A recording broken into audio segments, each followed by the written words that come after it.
শীতের ছুটিতে নর্থ বেঙ্গলের সেকেন্ড পর্বে আপনাদের সবাইকে স্বাগত।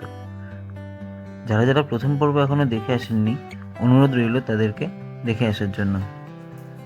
তাহলে কি আপনাদের এই ভিডিওর সঙ্গে কানেক্ট করতে অনেক সুবিধা হবে। আমার যতটা সম্ভব হয়েছে ততটা ইনফরমেশন দেওয়ার চেষ্টা করেছি, এবার পুরোপুরি আপনাদের হাতে। অবশ্যই আপনারা কমেন্ট করবেন, এটা আমার অনুরোধ রইল। তাহলে আমি আমার কাজে ইমপ্রুভ করতে পারবো, অনেক আপনাদের জন্য আরও ভালো ভালো ভিডিও আনতে পারবো। তো যাই হোক, অনেক কথা হলো, আজকের ভিডিওটা চালু করি। এই সামনে দেখা যাচ্ছে কাঞ্চনজঙ্ঘা রেঞ্জ। সকালে আমরা ভালো ভিডিও করে নিয়েছি, সেটা দেখাবো। ইমোশনাল হয়ে গেছি ফার্স্ট টাইম এরকমভাবে দেখে, এত সুন্দর লাগছিল সকালটা। ভিডিওটা আপনারা দেখতে পাবেন, আমার ক্যামেরায় আমি রেকর্ড করেছি। ফোনের ক্যামেরা অত একটা ভালো না বলে তাই ফোনের ক্যামেরা রেকর্ড করতে পারি। সকালবেলা এটা হেভি লাগছে, ভ্যালিটা কি লাগছে।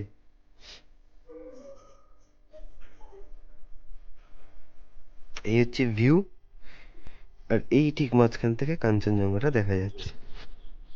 এই জায়গাটা,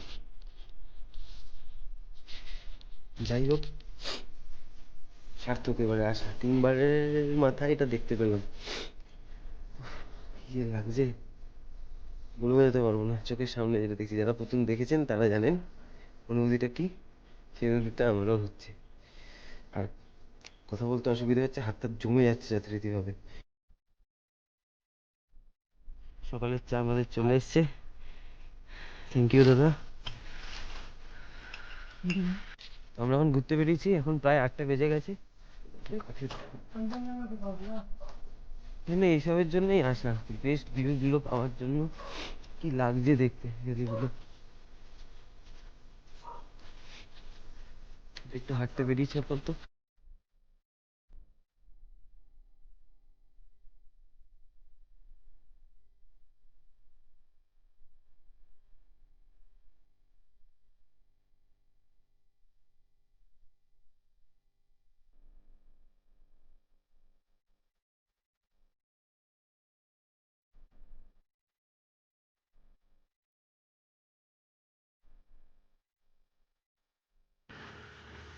তো সবার এক্সপিরিয়েন্স বলো, কিরকম কি লাগছে? খুবই দারুণ, লোকেশনটা খুবই ভালো আছে। আপনারা সবাই আসতে পারেন এখানে। ওয়েদার খুব ভালো, কাঞ্চনজঙ্ঘা ভিউ দেখতে পেয়েছি, আমরা খুবই লাকি। আয় তো সবাই আমাদেরকে নিয়ে যে ঘুরতে নিয়ে যাবে বলে ওরা সব দূরে গিয়ে দাঁড়িয়েছিল। আমরা আর ওইদিকে যাবো না এখন। ওখান থেকে যেতে গেলে ওইদিকে আছে চাঙ্গি ওয়াটারফলস, 8 কিলোমিটার প্রায়। তো আমরা হেঁটে আর যাবো না। তো এরা আমাদের জন্য ওয়েট করছিল, এখানে দাঁড়িয়ে পুরো ওয়েট করছিল একদম। তো আমরা বেশ কয়েকটা শর্টকাট ইউজ করে খুব তাড়াতাড়ি পৌঁছে গেলাম। এই বাড়িটার পেছন দিয়ে একটা শর্টকাট ছিল, আর এখান থেকে শর্টকাট। তাহলে অনেকটা এরকম ঘুরে আবার এদিক থেকে ওই দিক দিয়ে ঘুরে এই রাস্তাটা আসছে গিয়ে আমাদের হোমস্টে ওই উপরে, ওই যেটা হোমস্টে আমাদের।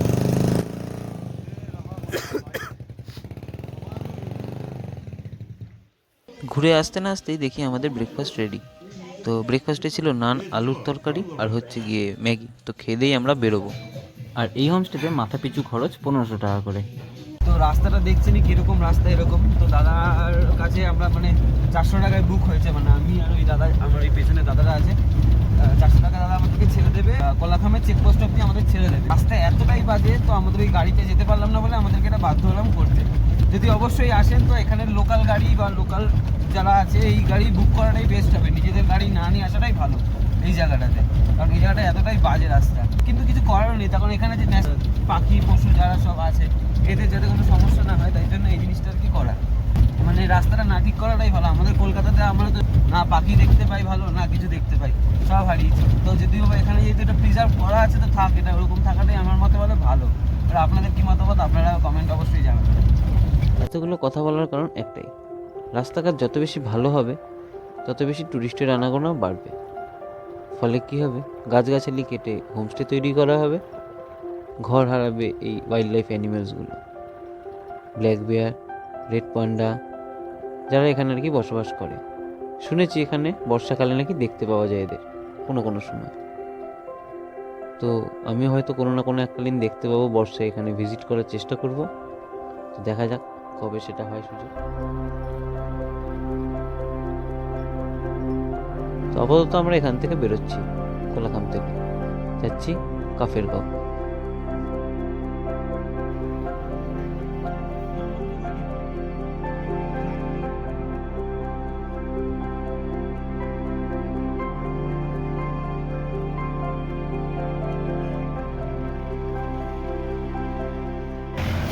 তো এই চেকপোস্ট থেকে বেরিয়েই এটা পাশে একটা দিদির দোকান আছে, তো এখান থেকে আমরা কফি নিয়ে খাচ্ছি এখন। মারাত্মক ঠান্ডা হট করে বেড়ে গেল। তো আমরা যেখানে দাঁড়িয়ে কফিটা খেলাম, তো এই দিদির একটা হোমস্টেও আছে, তো একদমই সামনেই। এই হচ্ছে দিদিদের ওনার। কফি টফি তো খুব ভালো ছিল, একদমই সামনেই মনিস্ট্রির পাশেই একদম হোমস্টেটা।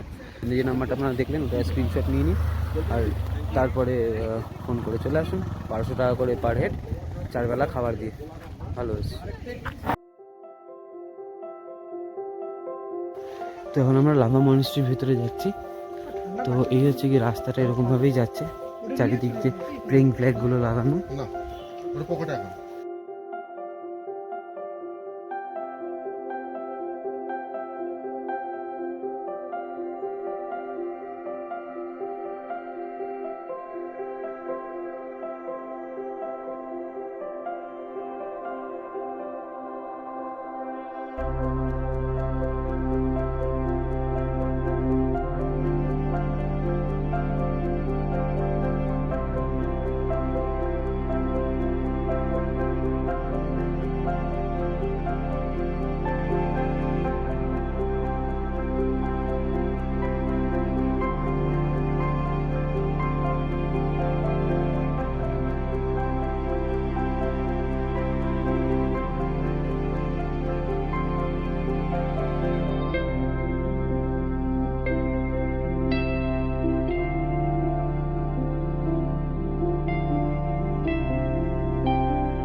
আমরা এরিকাস গ্রিন ভ্যালিতে চলে এসেছি, কাফেরগাঁওতে।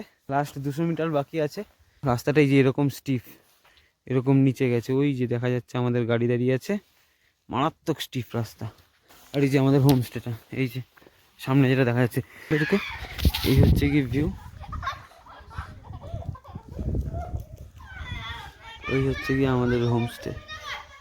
ব্যালকনি থেকে ভিউ হচ্ছে কি কিছুটা এরকম, আর রুম হচ্ছে কি এরকম। চলুন রুমে যাওয়া যাক।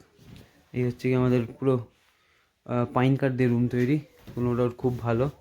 যদিও বা আগের হোমস্টের বাথরুম দেখাতে পারিনি, এটার বাথরুমটা দেখাচ্ছি। পরিষ্কার আছে বেশ, গিজার লাগানো আছে। তো আজকে স্টেটা আমাদের এখানে, কালকে হবে দাবাই পানি, সেটা আমাদের চেনা জানা লোক, সেটা আপনারা আগের ভিডিওতেও দেখেছেন। তো কাফেরগাঁওতে আসার পর লাঞ্চে বসে পড়লাম। এই হচ্ছে আমাদের লাঞ্চ।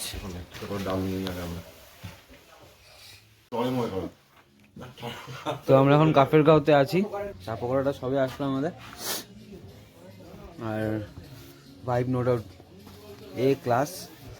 এই ওখানে বনফায়ার জ্বালিয়েছে সব, আর এই হচ্ছে গিয়ে আমাদের কটেজ পুরো। আর আমরা যেখানে আছি এটা 2 তলার উপরে, এটা আপনাদের ভিডিওতে দেখিয়েছি। আর এমনিতে আমাদের পার্টি সব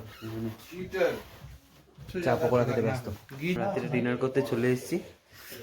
ঠান্ডা মারাত্মক। তো কালকে আবার দেখি কোনো কাঞ্চনজঙ্ঘার ভিউ দেখতে পাই কিনা। কাফেরগাঁওয়ের এই রিসর্ট থেকে পরের দিনের ভোরটা হলো কিছুটা এরকম, মনে হচ্ছে জেগে থেকে স্বপ্ন দেখছি। আজকে আমরা আরো বেশি ক্লিয়ার দেখতে পাচ্ছি কাঞ্চনজঙ্ঘাটাকে। হোমস্টে থেকে মনে হচ্ছে আরো অনেক কাছে, এতটাই কাছে লাগছে দেখে জিনিসটা। আমাদের হোমস্টে বারান্দা থেকে আমরা দেখছি, অসাধারণ অসাধারণ, কোনো কথা হবে না। ফাটাফাটি, চোখকে তো বিশ্বাসই করানো যাচ্ছে না। আমরা এখানে দাঁড়িয়ে ফটোগ্রাফি করছি, আর এই যে এখানে আমাদের মহারাজ আদর খেতে চলে এসছে সবার। যে হ্যাঁ, রাত্রিবেলায় তো ভুবু করছিলি কেন? হ্যাঁ, ওরে বাবা রে, কত আদর, কত আদর খাবি রে, কত আদর খাবি রে। কত আদর খাবি? রাতে এত ভুবু করছিলি কেন? হ্যাঁ, কাকে দেখেছিস তুই?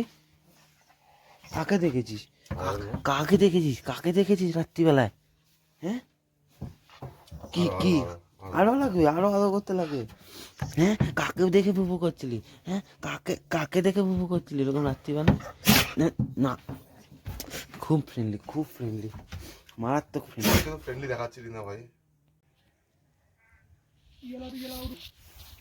তো এই পেছনে হচ্ছে আমাদের হোমস্টে, আর আমরা একদম কাঞ্চনজঙ্ঘা ভিউর সামনে দাঁড়িয়ে রয়েছি। চা টা খেয়ে নিলাম আমরা এতক্ষণ, আর ভিউ আজকে আরও কালকের থেকে আরও বেশি ভালো লাগছে ভিউটা আজকের। মুখে কিছু বলার নেই, যেটা দেখতে পেয়েছেন আপনার সেটা ভিডিওতে আমি দেখিয়ে দিয়েছি। সানরাইজটা আমরা এখান থেকে দেখতে পাচ্ছি, ওই যে সূর্য উঠে গেছে ওই দিক থেকে। আর মুখে বলার কিছু নেই, যেটা দেখছি চোখে অসাধারণ। ফার্স্ট টাইম যদিও বা, এটা সেকেন্ড টাইম, কালকে একবার দেখেছি ফার্স্ট টাইম, আজকে সেকেন্ড টাইম দেখছি। কালকে আবারও দেখবো, দাওয়াই পানি থেকে আবার ভিউ পাবো মনে তো হচ্ছে। আর আজকে অনেকটা ক্লিয়ার মনে হচ্ছে, আর আজকে অনেকটা ক্লোজে দাঁড়িয়ে রয়েছি আমরা। তো যাই হোক, আমরা আছি এখন কাফের গাঁওতে, এটা এরিকা গ্রিনউড ভ্যালিতে আমরা এখন আছি হোমস্টেটা। তো ঠিকঠাক, ওকে, ভালো, খারাপ না। আর ভিউটাই মেন হচ্ছে ব্যাপার এখানে। এই হচ্ছে আমাদের হোমস্টে। এখন রোদ্দুর পড়ার পর অমায়িক একটা ভিউ লাগছে দেখতে। আর আমরা এখানে টেবিল চেয়ারে বসে রয়েছি, আমি আর এই দাদা।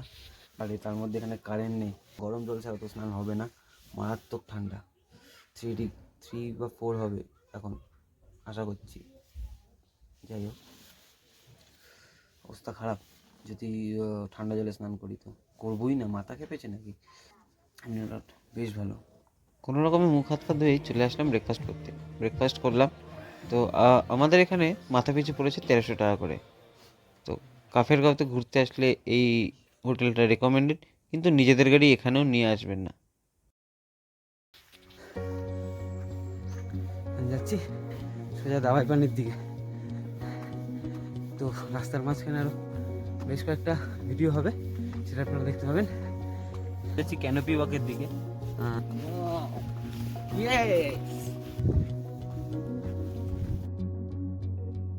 আজকের ভিডিওটা এই পর্যন্তই। দেখা হচ্ছে কালকের নতুন একটা পর্বে। আর আপনাদের কেমন ভিডিওটা লাগলো অবশ্যই কমেন্টে জানাবেন। তো থ্যাঙ্কস ফর ওয়াচিং, দেখা হচ্ছে কালকে।